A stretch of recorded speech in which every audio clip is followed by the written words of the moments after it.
Nagar Pune railway oddly कुठं? जनरेटा कमी की छुपा विरोध भरतोय भारी? नमस्कार.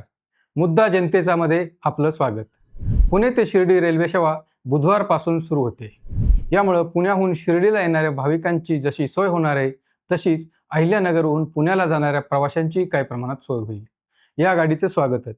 मात्र कित्येक दशकांपासून नगरकरांची मागणी असलेली नगर पुणे रेल्वे सेवा अद्याप सुरू झालेली नाही.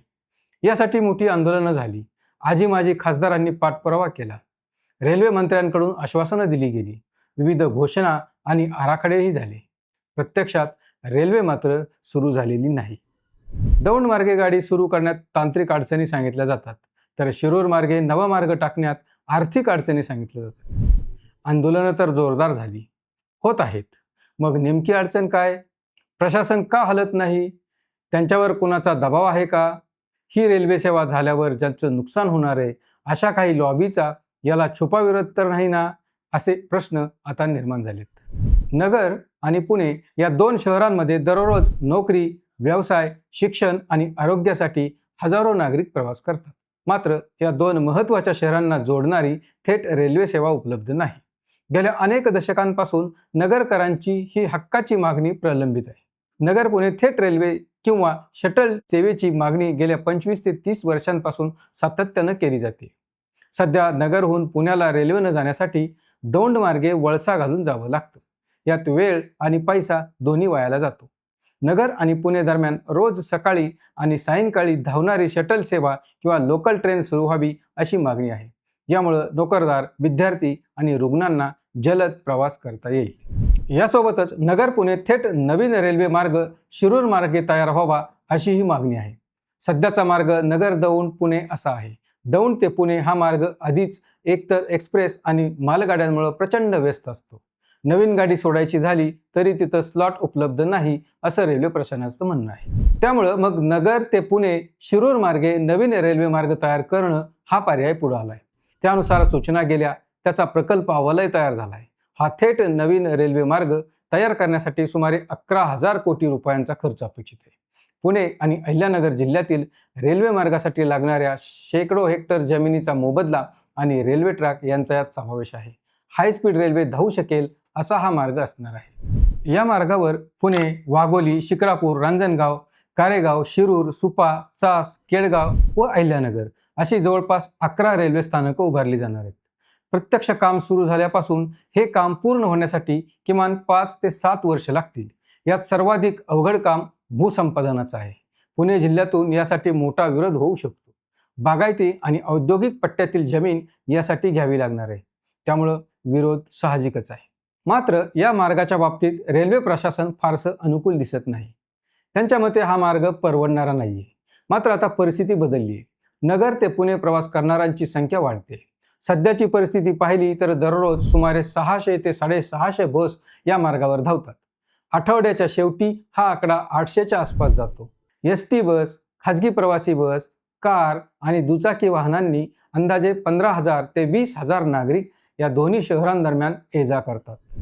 जर रेल्वेनं लोकल सेवा सुरू केली आणि तिकीट दर बस सेवेपेक्षा निम्म म्हणजे अंदाजे 40 ते 60 रुपये ठेवलं तर केवळ दैनंदिन पास आणि तिकिटांमधूनच रेल्वेला दररोज 8 लाख ते 10 लाख रुपयांचं उत्पन्न मिळू शकतं.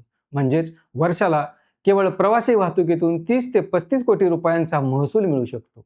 याशिवाय माल वाहतुकीचं उत्पन्न वेगळं, तेही 100 ते 150 कोटी अपेक्षित आहे. म्हणजेच हा प्रकल्प जरी 11,000 कोटी रुपयांचा असला तरी तो रेल्वेसाठी तोट्याचा ठरणार नाही. पण रेल्वे प्रशासन हे लक्षात घ्यायला तयार नाही. अर्थात हा मार्ग करायचं ठरलं तर संभाव्य अडथळे आणि वेळखाऊ काम लक्षात घेतलं तर पुढील 7 ते 8 वर्ष तरी हा नवा मार्ग होईल असं वाटत नाही. या काळात परिस्थिती खूप बदललेली असेल.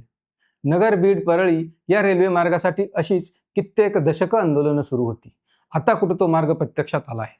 मात्र सध्या तरी तो तोट्यात आहे. यावरून धावणाऱ्या गाडीची वेळ आणि त्या तुलनेत रस्ता मार्गे सोपा असलेला प्रवास यामुळे या गाडीला कमी प्रतिसाद मिळतोय. तशी अवस्था नगर पुणे मार्गाची होणार नाही हे मात्र नक्की. पूर्वी नगरवरून पुण्याला जाणाऱ्या गाड्यांना दौंडला इंजिन बदलावं लागायचं. त्यात 40 मिनिटं जायची. आता कॉर्ड लाईन झाल्यानं हा त्रास आणि वेळ वाचणार आहे. नगर पुणे अंतर रेल्वेनं जवळपास 140 किलोमीटर पडतं, तर रस्त्यानं ते 120 किलोमीटर आहे. पण वेळ लक्षात घेतला तर रस्ते मार्गे 3.5 ते 4 तास हमखास लागतात. शिवाय इंधनाचा खर्च मोठा असतोच. रेल्वेनं मात्र हे अंतर कापण्यासाठी 2 तास 40 मिनिटं लागतात. नगर ते दौंड मार्ग पूर्वी एकेरी होता. विद्युतीकरण झालेलं नव्हतं. आता हा मार्ग दुहेरी झालाय. विद्युतीकरणही झालंय. शिवाय पुण्यात हडपसरला टर्मिनल झाले. त्यामुळं बरेच तांत्रिक अडथळे आता दूर झालेत. अशा परिस्थितीत नवीन मार्ग होऊपर्यंत सध्याच्या मार्गावरून नगर पुणे शटल सेवा सुरू करणं फारसं अवघड राहिलेलं नाही. नगर पुणे रेल्वेसाठी जनरेटा कमी पडला असं म्हणता येणार नाही. विविध संघटनांनी, राजकीय पक्षांनी आणि सामान्य नागरिकांच्या सहभागातून या मागणीसाठी आंदोलनं झाली. अनेकदा त्यांना आश्वासनं देण्यात आली. लोकप्रतिनिधींनी आपल्या पद्धतीनं सभागृहात विषय मांडले. रेल्वे मंत्र्यांनी आश्वासनं दिली. त्यानंतर नेहमीप्रमाणे लोकप्रतिनिधी तसंच आंदोलकांमध्येही श्रेयवादही रंगल्याचं पाहायला मिळालं. एवढं सगळं होऊनही जनरेटा कमी पडलेला नाही. असं असूनही रेल्वे प्रशासन हालायला तयार नाही. त्यांच्याकडे अनेक तांत्रिक कारणं तयार असतात. आता बदलत्या परिस्थितीतही ती असणारच. एरवी तोट्याचे, कमी उत्पन्नाचे रेल्वे प्रकल्प आखताना चांगलं उत्पन्न देऊ शकणारी आणि लोकांची सोय होणारी सेवा देण्यासाठी प्रशासन का कच खात आहे हे कळत नाही. असं सांगतात की यामागे काही घटकांचा छुपा विरोध असू शकतो. रेल्वे सुरू झाली तर प्रवासी वाहतूक करणाऱ्या खाजगी बस चालकांचं नुकसान होणार आहे. हॉटेल आणि व्यावसायिक यांचंही नुकसान होण्याची शक्यता असल्यानं त्यांचा छुपा विरोध असल्याचं सांगण्यात येतं. यासाठी काही जुनी उदाहरणं दिली जात आहेत. आता यातील खरं काय हे कळायला मार्ग नाही. मात्र परिस्थिती अनुकूल झाली तरीही प्रत्यक्षात गाडी सुरू होत नाही हे मात्र दिसतंय. ही रेल्वे सेवा सुरू होणं हे नगर आणि पुणे या दोन्ही शहरांसाठी फायद्याचं आहे. पुण्यावर जो अतिरिक्त ताण वाढत आहे तो यामुळे काही प्रमाणात कमी होण्यास मदत होईल. इंधन वाचणार आहे, लोकांचा खर्च वाचणार आहे, नगर शहरात राहणाऱ्यांची संख्या वाढेल, बराचसा पैसा नगरमध्येच राहून त्याचा शहराला फायदा होईल, असे कितीतरी अप्रत्यक्ष फायदे सांगता येतील.